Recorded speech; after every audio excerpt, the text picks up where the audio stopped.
Hello, everyone. Uh, my name is Tim Evans. I'm Professor of Business and Political Economy at Middlesex University. I'm delighted to introduce you to this evening's distinguished lecture. Before I start and introduce our speaker, a few housekeeping rules. You will have realized that this evening's talk, the lecture with Dr. Robin Bagchi, has actually been recorded. We'll stop the formal part of the recording a little bit later after Robin sort of finishes his main section, and then we'll move to Q&A. Please, if you do have questions, do put them in the Q&A box down below. What's actually going to happen this evening is that Robin and I are going to work together. I'm going to fire off a few questions, and then Robin is going to answer them. We are delighted and we're honoured to have Dr. Robin Bagchi with us this evening. He's had an extraordinary career, and like so many of the best people, he is in fact what I would call a scholar practitioner. He's fascinated by the world of leadership dynamics, and he brings together 2 decades of leadership experience and lots of academic work that's really culminated in a lot of work he's done recently in the area of leadership psychology. Years ago, he started his working career at Goldman Sachs, and that took him to very senior levels of investment banking, private markets, venture capital. He worked in London, New York, all the whizzy and exciting things you'd expect of someone at Goldman Sachs. And then he moved on, where he became chief executive of a multinational investment holding company. Today, and Robin, we're delighted to have you with us, but we're particularly delighted because one of the various hats you hold is you wear the hat, you're the current chair of the London Technology Club, which is itself an amazing organization, and in many ways overlaps. It's so resonant with us and different faculty that we have at Middlesex University. You're a Chartered Financial Analyst. You've studied for an LLB at the London School of Economics. You studied for an LLM at Harvard Law School, where I believe you were a Fulbright Scholar. But really the basis for this evening's talk is, I think, around a lot of the work you did for your PhD, for your doctorate, where you looked at leadership psychology, and you studied at City, University of London. Obviously, this evening, being with Middlesex, you're reaching new intellectual heights and of scholarship and achievement. And while we're absolutely delighted to have you with us, we're enthralled by your topic. It's such an important topic, this. You're going to be focusing on enhancing tolerance and uncertainty and the whole world of critical self-compassion in leadership. And how do you develop compassionate communities and community cultures within organizations? So without further ado, let me hand over to you with a very simple, if I may, introductory question. You've had an extraordinary and diverse career. You know, you've done law, you've done finance, you've done psychology, you've done investing.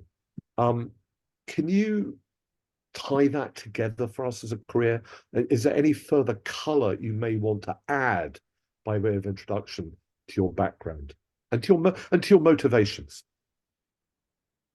Thank you, Professor Evans. I really appreciate yourself and Christiana and Middlesex University giving me the opportunity to talk this evening. Yeah, I just completed my PhD in January at City. So I had 3 years of studying for that. I came into academia later on in life. I had a long career in finance prior to that, and I think it's a good reflection that we're always continually learning and wanting to learn. So it was definitely one of the most challenging things of my life to do a PhD as a mature student. I had 2 amazing supervisors, Dr. Edgerton and Dr. Julia Yates, who supported me throughout the last 3 years, and of course City University, where I've taken on a position within the academic department as honorary research fellow after I completed. But as you rightly say, I'm still in the markets. I've been in the markets. I kind of left law. I never practiced law. So I went straight into investment banking, then moved to running a private market business, and now chair a venture capital business focused on tech. So I've been in the markets for a long time. And, you know, as we know, markets in themselves are intrinsically uncertain and give us a lot of anxiety. And, you know, through, you know, just understanding that, you know, where I ran a risk trading floor, but also had leadership positions where I was constantly dealing with uncertainty, I was fascinated with the subject of how one could better navigate uncertainty. And it really struck me that some people seem to navigate uncertainty with ease, and others found it a struggle. And I felt, could this be something that is taught? We talk about resilience a lot, but resilience feels a bit like an endpoint. How do you become resilient? Is it a continuous process? And how do you become resilient enough to be navigating uncertainty? So that's the reason why I wanted to explore it as, you know, leader, but also managing risk within a kind of trading and investment banking environment really led me to the subject matter that I chose to explore in my PhD. Brilliant. A lot of people in business schools, they talk about leaders, about everyone, you know, having time to reflect and to make judgment calls.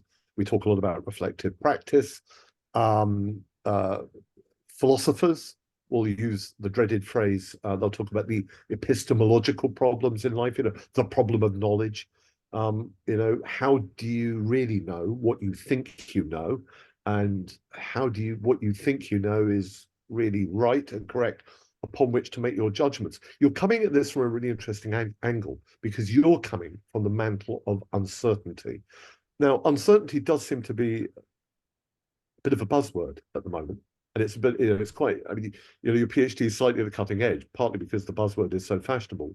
But what is it, and why is it so important, do you think, to navigate this area sort of from an uncertainty perspective?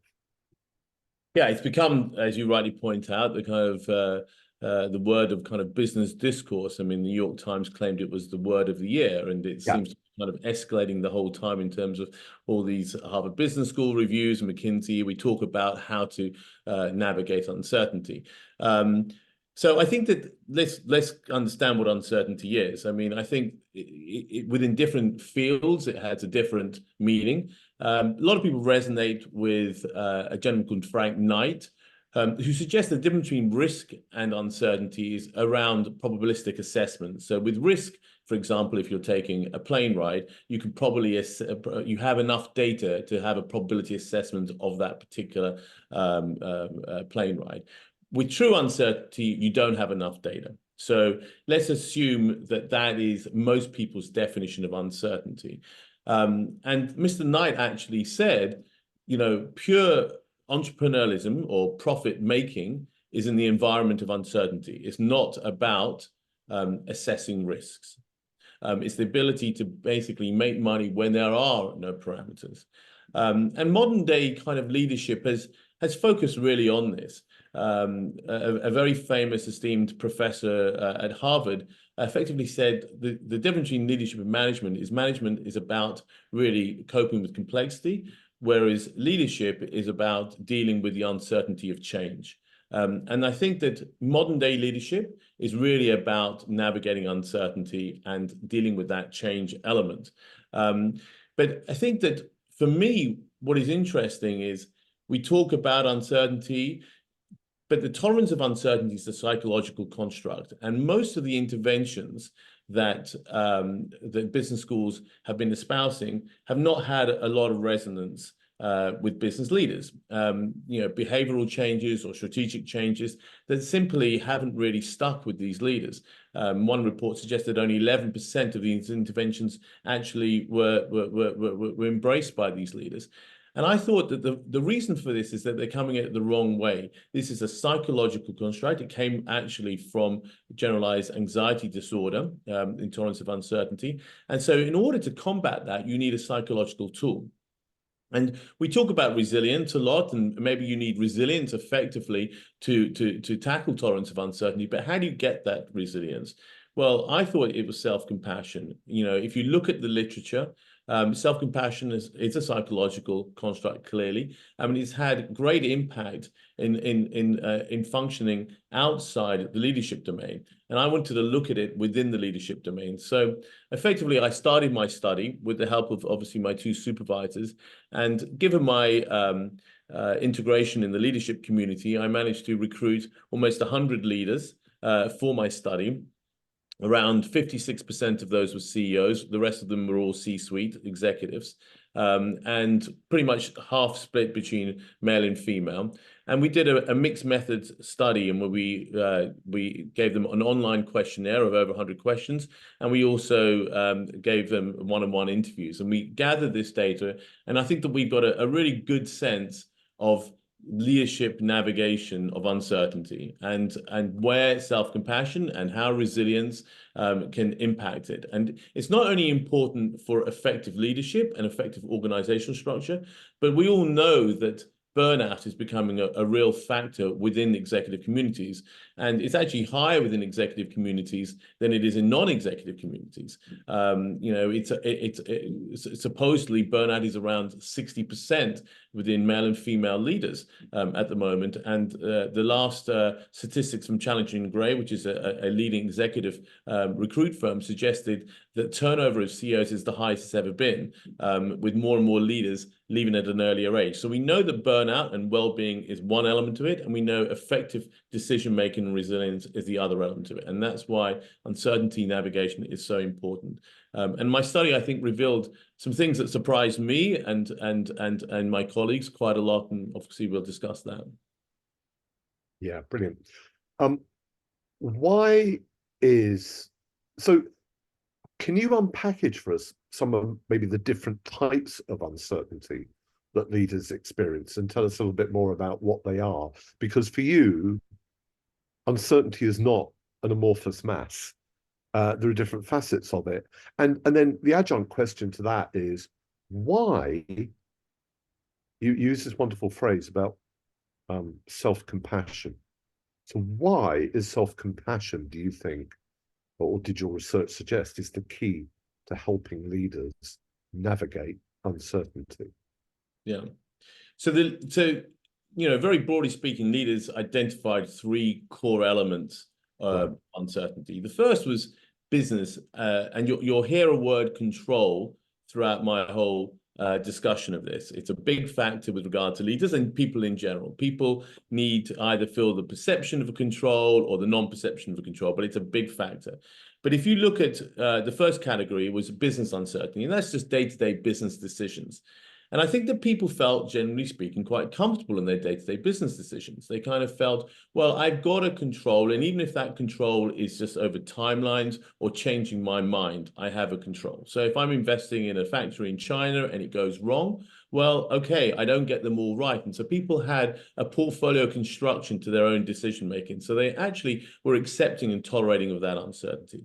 Then the second category was global uncertainty, and that would be kind of market fluctuations or economic fluctuations. And then there would be also the global kind of almost like the pandemic, what we had with COVID-19. If we talk about the market and economic fluctuations, again, people felt that they couldn't necessarily control the broader response, but with their own individual response, they had some level of control, and that gave them some comfort in terms of tolerating that uncertainty. COVID-19 was extremely interesting. We'll talk about this a little bit later on, I hope, but COVID-19 was extremely interesting because clearly they didn't have any control over COVID-19. As one of our leaders suggested in one of his quotes is, what am I going to do? What impact am I going to have on COVID-19 from my house in Oxford? But that whole idea that he had no control allowed him to almost have complete submission to the uncertainty. And the fact he completely was allowed to yield to it, not believing he had the burden to actually do anything, almost an activity gave him psychological comfort in tolerating it. And it was a collective experience where everyone was in the same boat. And that collective experience, and also the yield to the uncertainty, because it's so enormous, it was above and beyond everyone's personal control, allowed people to psychologically tolerate it. The third was what we classified as workplace uncertainty. And workplace uncertainty was relationships people have within the workplace setting. And that could be with their subordinates, their superiors, their external stakeholders, such as clients and board members or whatever. Now, this was actually a source of huge uncertainty for people because they felt they could not control a human response.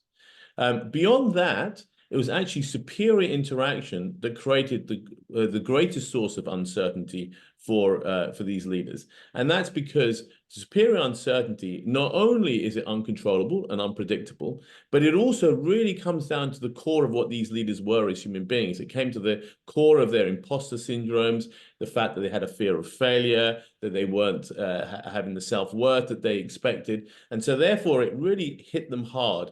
And that was the hardest element of uncertainty that they found to deal with. And I call it the relational uncertainty versus the other uncertainties, which are more environmental.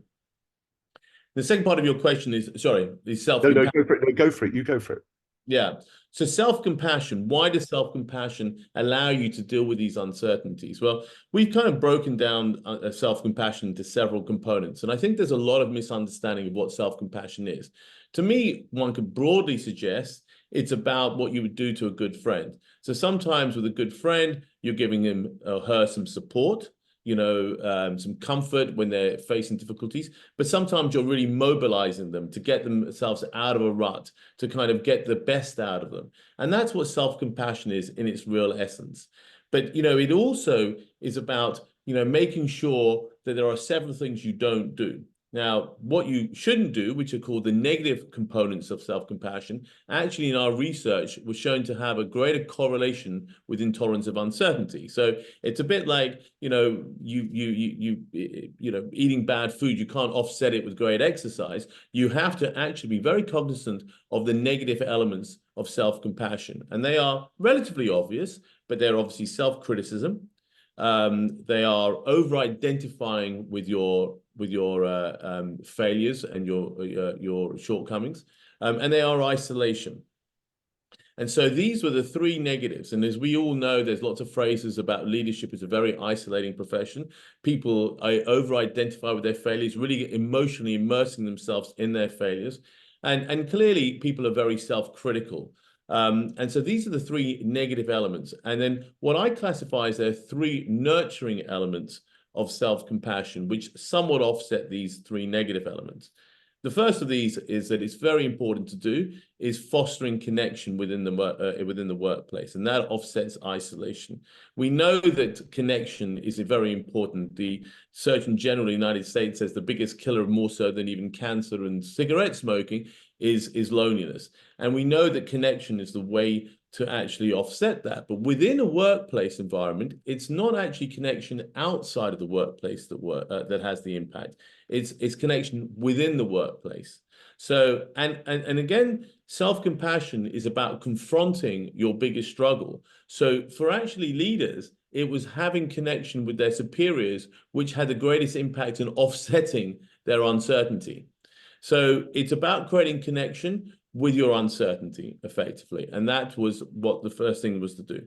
The second is what we call common humanity. And this is really shared humanity, the idea that we're all just part of the universal human condition. And as a result, we all make mistakes. So this whole idea, we'll talk about it a little bit more, of mistakes, accepting mistakes, just understanding that making mistakes is just part of the human condition, allowed leaders to not only admit mistakes, but accept them as well. And thinking there's something bigger than you, like COVID, also allowed a certain sense of humility and vulnerability, where you're open to different perspectives. And therefore, you have a much more balanced decision-making process because you're listening to other perspectives, you're listening to people, you're getting a balanced approach. And of course, realizing that other people make mistakes is reducing one's isolation. So that was a very important element of self-compassion.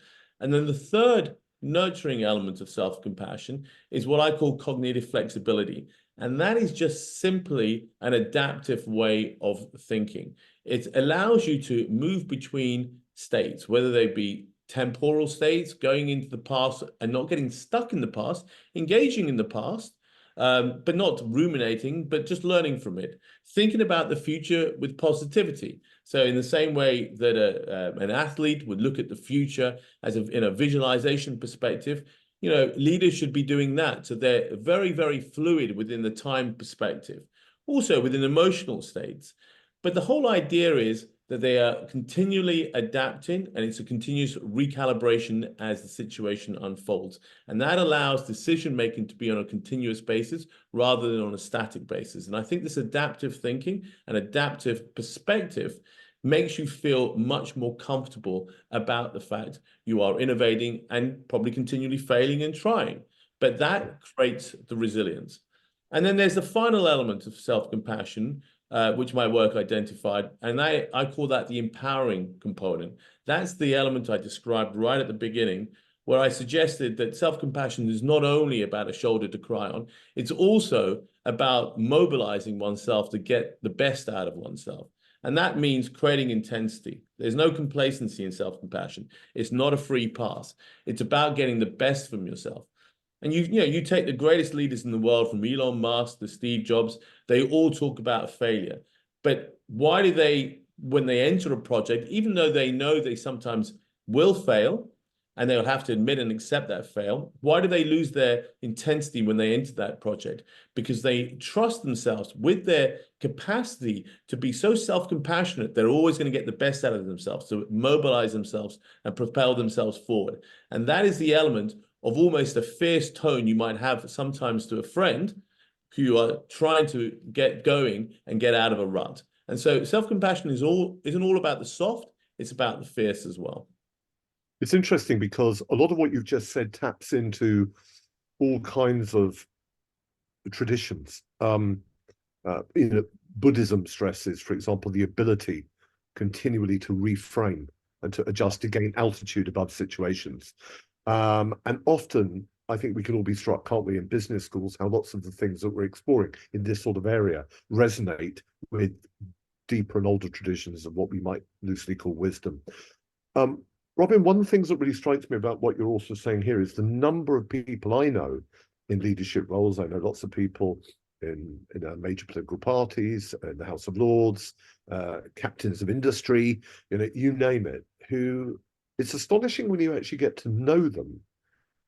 We almost have an epidemic of what I call imposter syndrome. Yeah.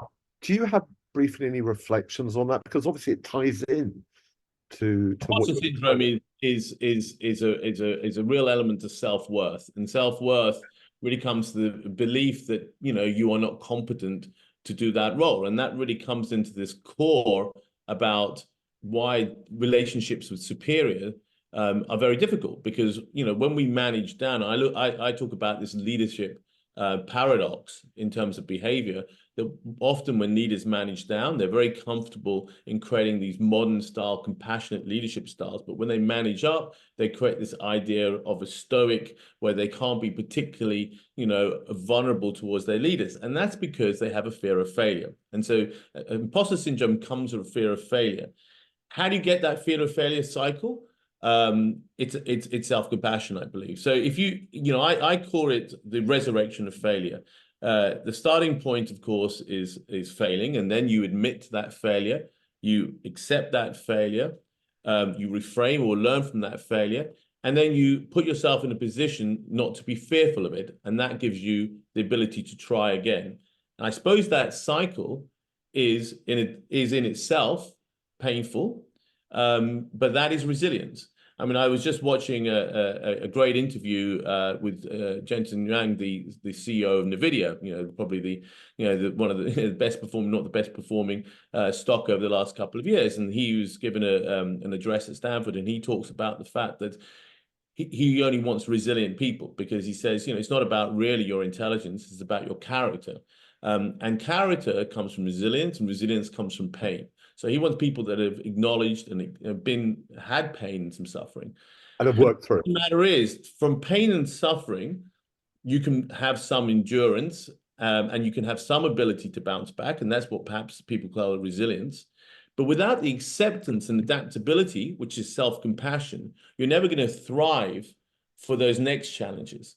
And if you don't feel you can accept and adapt and in a position to thrive, you're never going to try, and you're always going to have that fear of failure, and that is imposter syndrome. Absolutely.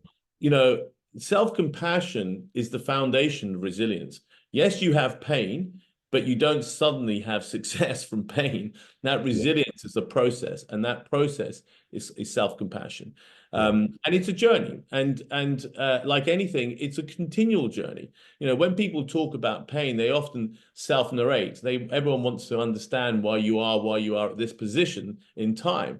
And they'll say, when I was a child, I had a difficult childhood, and that made me resilient. Well, resilience isn't just a one-off thing that happened 30, 40, 50 years ago. It's a continual process. As anyone who's invested in the stock market, we know that that's a continual process of pain. So we keep on trying, and we keep on failing, and then we continue to try and get stronger every day. And that is, I think, this continual element of self-compassion, and all these facets, such as imposter syndrome, are really just derivatives of that. Brilliant. Walter Isaacson has no one's been closer to Elon Musk more than Walter Isaacson. And one of the things he clearly observed in Musk, you mentioned Musk earlier, is that he's a practitioner, isn't he, of self-compassion. But there seems to me to be a gulf between what Elon Musk may do to himself or profess to do to himself, and with the way he reputedly treats people around him. I don't think that Elon Musk's self-compassion extends to him creating compassionate environments. So, is this misunderstood? I know this is an irony. It's a tension. Am I wrong? Am I right? What do you think is going on there? Well, I think it's a great question, because if you look at a lot of the leaders in my study, they were all very espousing of compassion. The way I did my study, there was no kind of mention of self-compassion. There was a discussion of uncertainty, and self-compassion was a component as to how they managed this uncertainty. But I think there's a general confusion around self-compassion, but everyone wants to be a compassionate leader. So everyone says, yeah, I'm a compassionate leader. It's part of my ethos. It's part of my identity as a leader. Whereas you look at Silicon Valley, all these very successful people are espousing quite the opposite. They're basically saying, well, compassionate leadership isn't really part of my armor. I don't really care about psychological safety. I mentioned to you earlier on, Tim, that I had the pleasure to meet Walter Isaacson, and he was telling me this anecdote where he was walking into Twitter offices post-acquisition, and Twitter's well known to embrace psychological safety as well as other compassionate cultures, such as quiet rooms. And Musk turns around to Isaacson and says psychological safety, and starts laughing and says, that's the enemy of innovation. I believe in hardcore intensity. But if you look at Musk, he might not believe in being compassionate to others, but all of his behavioral traits are compassionate to himself. He is willing to admit to mistakes, ask for advice, show humility within that context. So that's the whole principle of common humanity. He doesn't isolate. He has a very, very tight community around him of people that he shares camaraderie with. He's very flexible in his thinking about how he's reframing failure and moving forward and continuously adapting to new information. That's cognitive flexibility. He says he never gives up. That's the empowerment factor of self-compassion. So he is continually embracing self-compassion. Why is he scared about giving a compassionate environment to others? Because he doesn't actually believe that others will have that same intensity as he will. And so if you go into an environment with this idea that it's psychologically safe, he's concerned about, you're going in with the idea that you're accepting failure. And if you accept failure, you will never have the drive, the killer instinct to try and minimize its occurrence. That's what he's worried about. But I think that you know, within his perspective, he probably looks at, well, anyone who hires me probably knows what they're getting involved in. You know, it's a pretty harsh environment. The rewards are enormous. The incentive structure is enormous. And it's not for me to be compassionate to you. It's for you to be self-compassionate to yourself if the environment doesn't work out. But it is ironically a different leadership style. And that's what I think is very important to get across with self-compassion. It's a tool. It's a psychological tool. It's not a philosophy of being a good person. It's a psychological tool, which if you look at the public comments of every entrepreneur in Silicon Valley, they are espousing all these comments on failure the whole time. And that means there's being self-compassionate and thereby resilient. So they use it as a tool. It's not about being a good person, which perhaps compassion is. It's about, being an effective leader and being a sustainable leader because you're minimizing your burnout factors. I agree. I don't think any of them, particularly you mentioned Silicon Valley, think of themselves as being boundlessly altruistic, but they do think that to be self-compassionate is in their own, and there's a tension, their own rational self-interest. And it's part of the toolkit that underpins their success. So I get that, and that's really profound. You talk in your work, and I love this phrase, the resurrection of failure, and you talked about the relevance of failure and its relationship to pain and all those things. We all had, in various ways, a lot of pain to deal with in the pandemic. A lot of people were isolated, a lot of loved ones sadly died or became very ill. So it was a period of turpitude. But to what extent is that an inflection point and is something substantive and new coming from it? It seems to me that in many ways the world has taken a negative step with pandemic. We see in this country the NHS not getting back to where it was, more tensions geopolitically around the world, lots of companies experiencing all kinds of problems, lots of M&A. There's lots of turpitude there. So the pandemic as a disruptor, what do you think's coming from that in terms of leadership behaviors? Is it going to encourage or accelerate the resurrection of failure in a good way? It's an interesting question. I mean, I think that what my work suggested was that the pandemic was a disruptor in terms of leadership behavior. Leaders felt, because they were all in the same boat, that they were a little bit more vulnerable, and therefore were willing to open out to people that they would not normally have opened out to. Their superiors, for example, they got involved in online quizzes or WhatsApp groups. And because there was something bigger than themselves, this shared humanity, I think it created a sense of community. And a lot of the leaders in my study suggested that this community-centric environment that came out of COVID is something they really missed post-COVID. It created a sense of well-being for them that they've not experienced prior or subsequent. I think it's a bit of a shame that, of course, organizational structures have reverted very much back to what they were pre-pandemic, and perhaps even to a greater extreme, where there's definitely a focus on outcome and not much on process.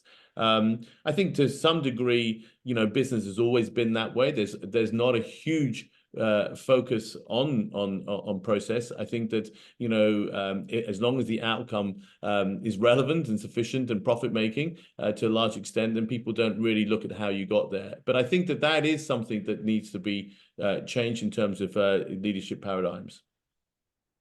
My last question for you, because I'll be mindful when you've answered it, we will be 40 minutes into this, and I certainly don't want to monopolize you with my questions. We want to open it up to other participants. So my last question to you is, I think my biggest takeaway from this, actually, from your research, is the central importance of building an effective community culture in the workplace. Why do you think, from your research perspective, that's so important? And what are your reflections on community cultures in workplaces moving forward, given what you just said about the fairly stringent times in which we find ourselves economically. Well, I think that, you know, if you look at the idea of shared humanity, which was almost the tool, you know, instinctively used by leaders, it was this idea that feeling bigger than yourself is a very, very overwhelming human feeling. And that is often community. Just in normal life, community kind of breaks all hierarchy. If you're a book club or a church club or whatever, it's not really about hierarchy. And it was this idea that within COVID, people were hearing voices that they wouldn't normally have heard. And that gives people a sense of belonging. And I think belonging creates sustainability. It cuts isolation. In itself, it is connective. It allows you to hear different voices and different perspectives. That allows better decision making. It allows you to recalibrate and be open to change. That obviously allows better decision making. And this kind of whole idea that you're strengthened by more than yourself and something is bigger than yourself creates resilience. And these are all the tenets of what we've discussed. And therefore, a community culture within a workplace is so difficult to attain, but it's so important. Yeah, absolutely brilliant. Robert, what can I say? Thank you so much. You've given Thank you us so much, Tim. I appreciate it. powerful and very, I have to say, timely insights, because you know there's an awful lot, isn't there, going on in the world that's so relevant to what you're surfacing in your research and your work. So thank you for it. Now I am going to encourage people again. Please do put questions in the Q&A. We have a question here from Dr. Robin. So what I understand is, like, self-compassion is the key for overcoming an uncertainty in business. So yes, can you talk about that link between self-compassion and uncertainty directly? Well, I mean, self-compassion allows you to kind of navigate uncertainty, just simply giving you the tools that when you are faced with uncertainty, you can either be flexible in your thinking in terms of adaptiveness, that's the cognitive flexibility, or you are thinking about it more from a shared humanity perspective. So when you are faced with it, you're not afraid to make mistakes. I mean, all these self-compassionate tools allow you to mobilize yourself within the context of uncertainty and be resilient within that perspective. So it's just utilizing the 7 components I've identified in terms of self-compassion, realizing that self-compassion and uncertainty are very, very correlated. And so it's just the idea that you should have in your arsenal these elements of self-compassion to be used when you are facing the 3 business uncertainties that we've described. Brilliant. Russell asked the question, did you encounter people in leadership positions that didn't meet your constructs for leadership, kind of outliers or people who are completely contrary to what you expected? I'm sure you did. Yeah, I think I'm right, Robbie. I think I'm right in saying, I mean, you interviewed a lot of very punchy people. I think 10% of your respondents are people you had sort of 10%, it were billionaires or something. So you were dealing with some big people on this planet. Yeah, well, there were some wealthy people that were involved in it. I think the idea of what is and what isn't a leader is something that I didn't really want to get involved in. I allowed people to self-identify as leaders because I think that there are many perspectives of what leaders are within the 21st century, and to a large extent, I felt a lot of these people had very strong and balanced perspectives on life, and so I was quite impressed by the majority group. They were very thoughtful, and they were willing to be quite emotional and understand their emotions, which I was surprised about. So on the whole, I probably thought there'd be a bit more of a narcissistic group than they actually were. They were actually quite a self-reflective group and thoughtful about their decision making. Brilliant. Wonderful. Claire asked, as the pace of change increases, what impact do you think that will have on cultures of belonging as they take time, in my experience? Are there super quick belonging protocols developing and instigated by leaders that you've met? That's a really great question, that partly about the nature of change. And it's I mean, one of the things that was very interesting is that past research has suggested that physical contact, people feel more isolated when they're not physically interacting with individuals. Clearly, in my research, people felt most connected during COVID, and it was all online interaction. So even though there's a technological change of people spending more and more time away from each other, that doesn't necessarily mean we feel less connected with each other, which is, of course, an anti-comment at the moment, because we want to spend more time and have our children off their phones and computers. But the reality is, connection is bigger than actual how you are interacting. It's basically, as I said, it's cutting through hierarchy. It's allowing everyone to have a voice and for people to participate in events that they might not. When people got back to their busy lives, COVID slowed everything down to a large extent. People didn't really feel that they could listen to an online quiz or be part of a WhatsApp group or talk to their colleagues about non-work situations. All of the things that the leaders in my study said that they enjoyed, and these were CEOs. And yet, as soon as behavioral things change, behaviors revert back to what they were. So people have to kind of do a lot of this stuff themselves. My research suggests it's not really about an organizational structure. What I suggest is that leaders need to create their own psychological safety. They need to go out and connect. They need to do the thing that's hardest for them to do. And they need to create their own peer groups. So I think it's beholden on all of us rather than some broader structure, i.e. our organization, to do it for us. Yeah, great. Next question is, what advice would you give to leaders who may feel pressure to have all the answers during uncertain situations? That's a great question. Yeah, I mean, again, I think that people need to understand that this is where the principle of shared humanity comes to place. If you go back to Musk, he knows he doesn't have all the answers. He's continually asking for advice. Great leaders are the ones that are listening. They're always asking for advice. They show vulnerability to their teams. The problem they have is showing the same vulnerability to their superiors. They don't actually mind showing their teams that they don't have all the answers. They realize it's going to draw them closer to their teams. They have a slight problem showing their boss they don't have all the answers because they don't want to have their bosses think that they're not competent. So, and that's where imposter syndrome comes, as what we discussed before. But the reality is, I think it's vulnerability and humility is very important to effective decision making, but it must be shown to all levels of the spectrum that you work around. Okay. Next question, Miranda asks, thank you for a fascinating lecture. I'd be interested in your perspective. This is an important question on the feminist intersectional critique of imposter syndrome, that it prioritizes individual capacity, lack of confidence without addressing the systemic problems that might cause those feelings. Very important question, that. So your perspective on the feminist intersectional critique of imposter syndrome, really powerful. Yeah, I mean, my initial work wanted to look at the differences between male and females in terms of some of these underlying root causes. And we had the general perspective that, the self-compassion, women would be more self-compassionate, but in actual fact, there's very, very few differences between the males and the females in all of these constructs, whether it be resilience or whether it be self-compassion. So we measured 6 or 7 different constructs, from perceived stress to resilience, to self-compassion, to emotional regulation, to intolerance of uncertainty.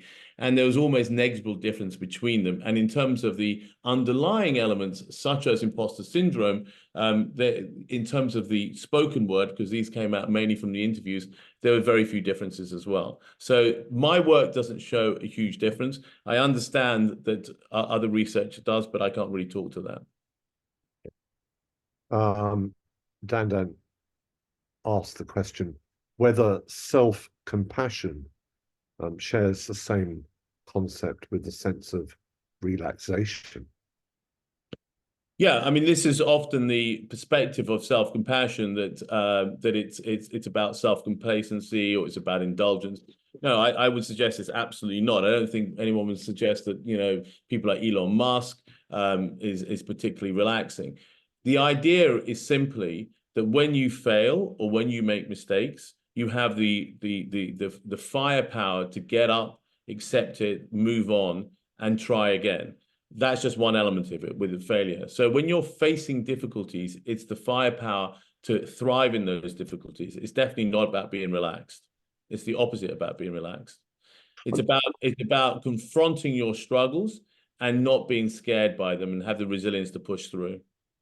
Brilliant. I'm just going to ask you an adjunct question. I mean, it's often said, isn't it? I'm a classically trained sociologist by background. It's often thought that in the United States,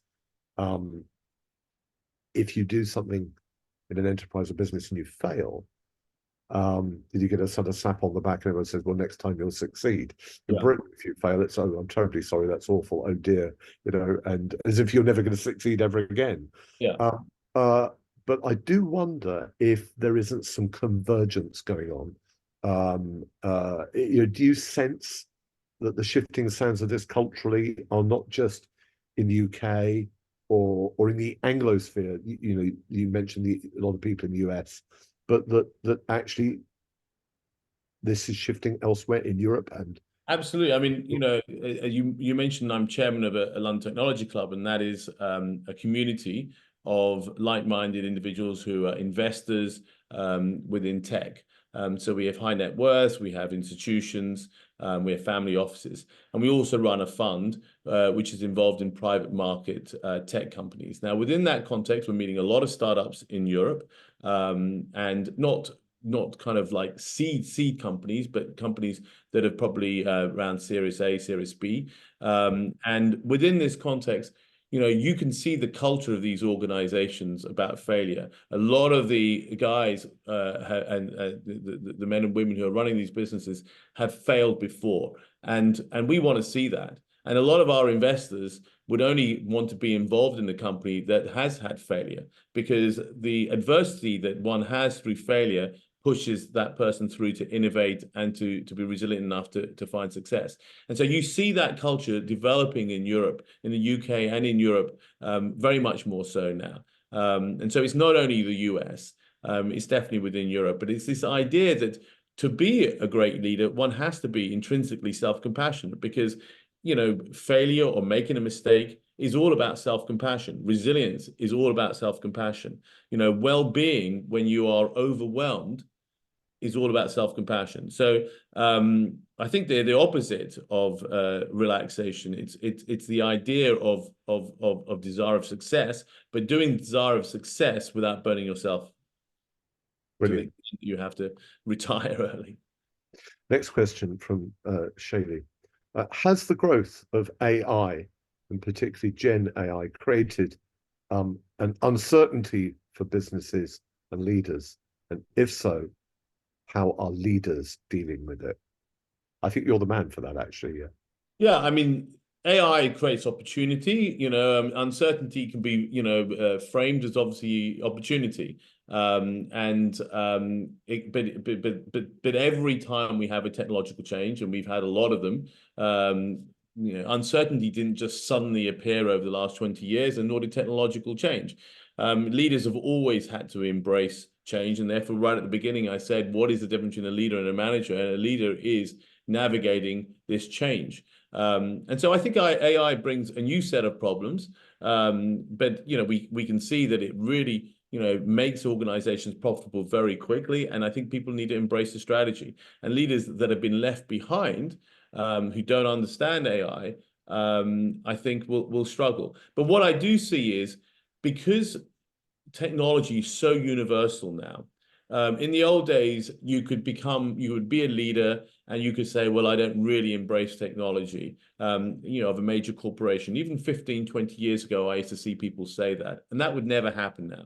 I think leaders know that they can't act in a way that was perhaps seen as old-fashioned or not keeping up with the time. So in a way, yes, I think AI brings its challenges, but of course it brings its rewards in terms of making businesses more efficient. Brilliant. Next question for Nazrin. What strategies or methodologies do you propose for leaders to effectively navigate uncertainty, particularly in the realms of self-compassion and fostering meaningful connections with their teams. You touched on a lot of that in your talk, but maybe if you could perhaps Yeah, I mean, I think that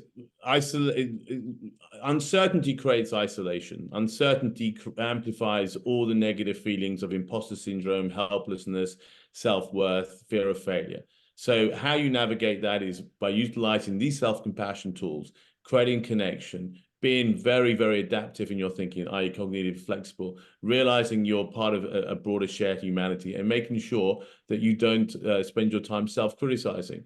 It's also about being very, very driven about what you can and can't do. It's about understanding your limitations. That is the essence of self-compassion as well. So I think I think a lot of these things are mindsets. They become, they all end up being motivational speeches at the end, but to a large extent, they are about mindsets.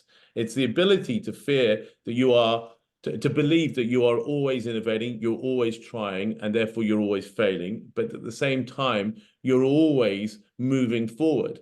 And I think that's, any great leader, any person that wants to succeed has to have that type of philosophy. Yeah, I think it's just important to restate that you're always failing, but you've always got to move forward, and that is something I think that is one of the central. I think that if you look at the essence for me of resilience, if you just look at decision making, I think a lot of us get stuck on our decisions. A lot of us would make a decision yesterday, and then today, we feel uncomfortable about the decision, or we have new information. Resilience is about the ability to say you were wrong, or to say there's new information and to change. But very few of us do that. Studies, for example, in the stock market suggest that people who buy a stock yesterday and the stock goes down 5% don't cut that loss. They will just hold on to that stock, even though that stock is making them feel very uncomfortable. Most people, most professionals are very good at cutting losses. There was a great comment from George Soros. He said that, guess what percentage of decisions that top hedge fund managers get correct, and the answer is around 55%. But the difference isn't that it's just over 1 in 2. The difference is they are cutting their losses quite quickly, and they're running their convictions in size. And that's the whole idea, that basically it's this idea that change and adaptiveness and volatility of decision making is very, very important in any success. And that requires self-compassion, because you can't be beating yourself up and ruminating in the past every time you're doing these decisions of moving forward. Brilliant. So next question is from the very brilliant Dr. Anne Elliott, who's in the London Sports Institute at Middlesex University. Are leaders who naturally have this construct more successful than those that don't? So yeah, what does the science show? Is what you've been describing this evening not just a good tool, but a necessary, a vital tool in success? I think it's a vital tool. I think a lot of people, a lot of these leaders, whether they know it or not, they have that tool. But it is a teachable tool. And it's the whole idea of state versus trade. I mean, are they intrinsically self-compassionate people? Are they intrinsically the type of people that when they fail, they get up and go, and they have they don't beat themselves up about what they did in the past? Or is it a learned skill? I think it's a combination. I think that, the main essence of my work is to suggest, like any of these things, it can be taught. And once people understand it, once it, the easier it is to simplify, 7 components, you have them in your pocket. When you're faced with uncertainty, you know which one to use at which time. You kind of look at things slightly bigger than yourselves. It's very simple, and that's all I want to make it. Very simple tools that people are using. If you look at failing as not something you should be scared of, and the reason, why you shouldn't be scared of it, because of this cycle, the resurrection of failure, I think it gives you the confidence to keep trying and moving forward. That's why innovation, historically has been greater in the United States. It's because it's this whole idea of trying and failing and moving forward. only now we've started to see Europe and the UK get to that point. But as you said, social norms weren't allowing young people to do that kind of stuff.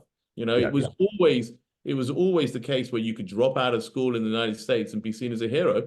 Here, people turn their nose up to it, you know? yeah. Interesting. Anya asked, thank you. She said, thank you so much for your insightful, thoughtful, and helpful summarizing and encouraging words. In order to help show a positive social change in the world, how can we, as enthusiastic academics, best network and utilize our leadership strengths and compassion together internationally and to achieve greater social justice? Yeah, I mean, self-compassion is not necessarily about social justice. It's about an individual tool for an individual person. Community cultures do create create a more cohesive environment, I think, and that obviously reduces isolation. And I think isolation is something I've spent a lot of time with my work suggesting that that's very important. I think that, you know, we know all the statistics about loneliness, but we see it within the workplace. Isolation is the greatest factor behind burnout and exhaustion. So I think that in terms of creating a social fabric, you know, my work simply suggests that self-compassion, if you are self-compassionate, will you become more compassionate? I'm not sure. I'm not sure. There's no real correlation between being self-compassionate and more compassionate and being compassionate and self-compassionate. The two are very distinct, as we described with Elon Musk. I mean, he believes in not being compassionate, but he's certainly self-compassionate. So I don't think one leads to the other. Hopefully, the idea of understanding, you know, directing compassion towards yourselves gives you the ability to do it towards others. But it's not a proven. Very, very interesting. And the last question I have here, again from Dan. I saw an article, quote, according to the findings, iPhone users are more compassionate and altruistic than Android users. This study offers implications for marketeers, retailers, and brands in developing strategies based on smartphone user behavior. Is this meaning that the level of self-compassion is mainly influenced by financial status and living environment? Yeah, I mean, that's really interesting. Are there any of those sociological variables that are important here? Yeah, I mean, I think that obviously one could argue that there are certain environments that allow, you know, a culture of failing much more so than others. And, you know, and that's often driven by the school you went to. I mean, it's the ethos behind your teachers and your academics and your parents, and the sense of optimism, the sense that you can change your mind, the sense that anything is possible allows you to probably be self-compassionate, because all those things allow you to have belief in yourself. And to some degree, self-compassion is about a little bit of self-belief as well, because it's the belief that you can mobilize yourself to the next level. So I do think that the background you come from has some relevance. I'm not sure about social status with regard to that, because they're talking about compassion rather than self-compassion. And as I said, you know, the two are separate constructs. Hopefully one leads to the other. I'd love to see self-compassionate people be more compassionate. That would be good for all of us and good for humanity. Okay, we're nearly up to the hour, but a couple of now have snuck in. And I've got to read this because I think you'll like this, Robin. In your study, brackets, which I look forward to reading, and I am in capital letters, sure, citing in my own doctorate at Middlesex. So there we are. Did you happen to ask about what leaders do with physical and physiological states to support resilience? Yeah, I mean, we discuss. I think there's a lot of. I looked at the physiological responses. It's not, you know, we didn't look at the neuroscientific responses within my study per se, but I think there is a parallel between the idea, for example, physiological responses around, for example, your heartbeat not being, you know, we want a healthy heart rate variability. That means it's not static. So I kind of make the analogy with that is that we don't want it to be stuck. In terms of your thinking, we don't want you to be stuck in a particular state. We want it to be flexible and fluid and adaptive. So I think there are parallels between a healthy cognitive functioning and also a healthy physiological functioning. And certainly it was clear to me. I looked at perceived stress rather than stress, and perceived stress is literally everyone's perception of their own stress levels. And the questions would be like, over the last month, can you detail how you found this particular situation in terms of stress levels? And it was interesting to me that, you know, a lot of people described their physiological reactions to stress, you know, just, you know, heart palpitations and extreme, you know, forms of lack of sleep and all the rest of it.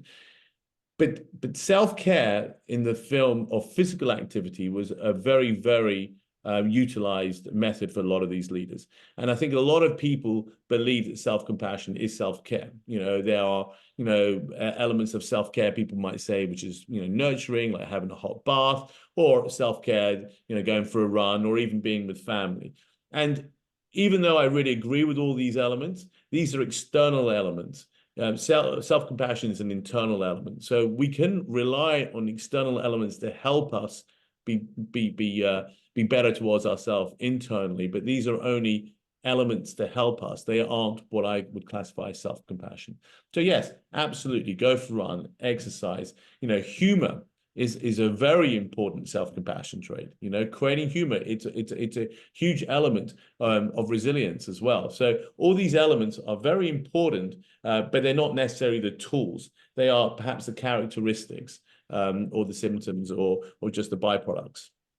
Yeah, absolutely brilliant. Now we're getting lots of thank yous, as you'd expect, but very important question.